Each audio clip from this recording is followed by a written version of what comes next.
A lot of you guys out there rely on some kind of an external drive to back up your files or to use as an extra space to work from when on the go, or just, incidentally copy some files here and there. And if you do, you should always try to opt for an external SSD over an external hard disk, because an SSD is always going to be much faster and much less noisy than the old school mechanical hard drive. And on top of that, it's also much more compact, it's lighter, it's more resistant to vibrations, it's more resistant to drops. Therefore, it's much less likely to break and you're much less likely to lose your files forever. Now, I've done a comparison video of the 7 most popular external SSDs a few months back. If you want to go check that one out, I'm going to leave a link somewhere up here as well as in the description down below. But today, Samsung is releasing their brand new external SSD, the T7 Touch that I have right here. Now, this is a successor of the T5 that was pretty much the most popular external SSD so far. But this one is supposed to be faster due to it being a USB 3.2 Gen 2 device. It's supposed to have a much more convenient approach to privacy because it has a built-in fingerprint reader. It has hardware encryption. It works great with Windows machines as well as Mac devices and smartphones. You can get it in black or in silver, so you can choose a color, and it comes in a 500 gigabyte, 1 terabyte, and a 2 terabyte format, so you can choose depending on how much you need and how much money you want to spend. Now here I have a 1 terabyte version and I'm going to test it and see how it performs, is it worth getting, and how it does against some of the other SSDs I've tested so far. Let's go. This video is brought to you by ASUS and their ROG Scar 3 gaming laptop. The Scar 3 comes with a 6-core Intel Core i7 CPU, a proper RTX 2070 graphics card, and a stunning 240Hz IPS panel, giving you that fantastic gaming experience. And then all that at a reasonable price. Check it out using the links in the description below. So the design of the T7 is very much alike the T5, so this is the T5. It is a bit longer and it's a bit thinner, but the aluminum looks fantastic and it's very light at 57 grams. Now that doesn't make it the lightest external SSD on the market, but it is lighter than most USB 3.2 Gen 2 alternatives. And honestly, it doesn't really matter if your SSD weighs 57 grams or 40 grams, it is pretty much the same. Unfortunately, by sticking with their nice aluminum design, the T7 does not have an IP rating, so it's technically not waterproof. Although from experience, you don't really have to stress about it. If you splash water on it once or twice, it's going to be fine. The drive itself has a Type-C connector, and you get both a Type-C to Type-C cable and a Type-C to Type-A cable with it. And the main difference from the previous models is the built-in fingerprint reader that you see right here. After installing software, you have an option to first set a password, and then you get the option to add multiple fingerprints. Both the password and the fingerprint option will encrypt all your data. While many external SSDs like Samsung's own T5 did have hardware encryption option, the fingerprint option is both quicker and much more convenient, making it more likely for people to actually use. All you need to do to unlock your data is plug it in and scan your finger, taking no more than 1 second or so to show your data. The security is also managed completely on the drive itself, so the fingerprint unlock also works on systems where you cannot or don't want to install the software.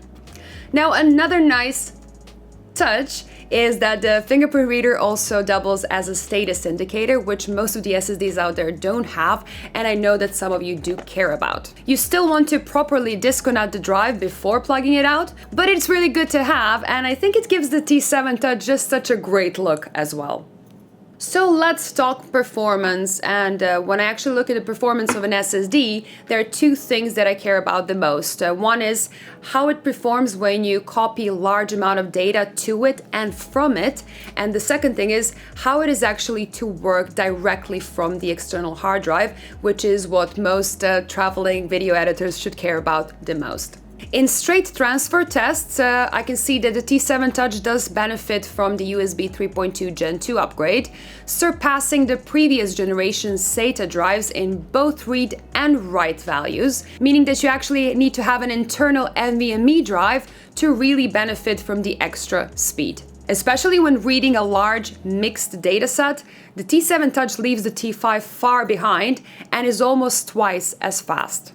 Now obviously the Thunderbolt-based Samsung X5 is a lot faster, but that drive is in a different price class.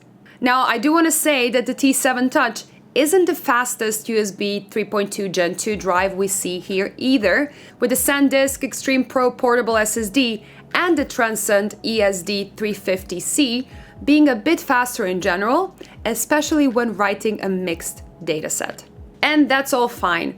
But when I look at the performance for anyone considering to run some heavy tasks directly off of his drive, again looking at those video editors out there, the T7 Touch actually falls behind both its USB 3.2 Gen 2 competition as well as Samsung's own T5, with the T5 actually reading small blocks of data about twice as fast. Now I did retest extensively to be sure these results are right, both with and without security enabled, but it didn't change the results. Now obviously that doesn't look too great, and right now it's actually really hard to recommend the T7 over an T5 when it comes to, video editors that are trying to quickly scrub through their 4K video footage from their external SSD. If you want that, something like a Samsung X5 that has a Thunderbolt connection really shines, and it's nearly as fast as a good internal NVMe drive, and it's a bit expensive, but it's also a worthy investment. Even though this drive is very small and light, it actually has a proper heatsink built in, so even after all the testing I've done on it, it didn't get warm at all. Now since this SSD is being released today, I do believe that Samsung might release a firmware update to improve these small block results, so please keep an eye on the description and the notes down below, because I'm gonna keep it updated if anything changes in the future. I did try to reach out to Samsung right now, but I didn't get any answer yet. But knowing Samsung and how strong they are in the SSD market, I do believe that the solution is going to come in the future. That aside, if you're looking for an external SSD to just transfer a lot of files to and from, the T7 Touch does hold up nicely. Now, not as the very fastest drive on the market, but it's generally fast, and I do really see the appeal in the built-in fingerprint reader, especially considering how quick and efficient it is to use. What I think they should improve on is the warranty. The T7 actually has a 3-year warranty, while the SanDisk Pro, for example, has a 5-year warranty. And I have to say that all the internal SSDs from Samsung also moved to a 5-year warranty, so that is definitely something they should add. Now, of course, as always, everything will depend on the price. Now, they are being released today, so we will have to wait and see how the price will play out. Now, if you really think that the fingerprint reader is very convenient and you have all your files saved on fast NVMe drives and you value every second of your time, then I would say that spending a bit more on the T7 makes a lot of sense.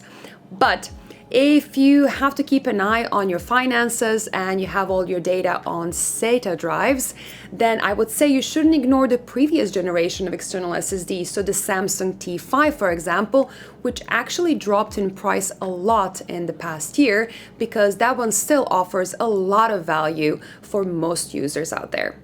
Now, that's it for today. Thank you so much for watching. Let me know in the comments down below what do you think about this external SSD and about this review. Don't forget to subscribe, give me a thumbs up, and see you in the next one. Bye!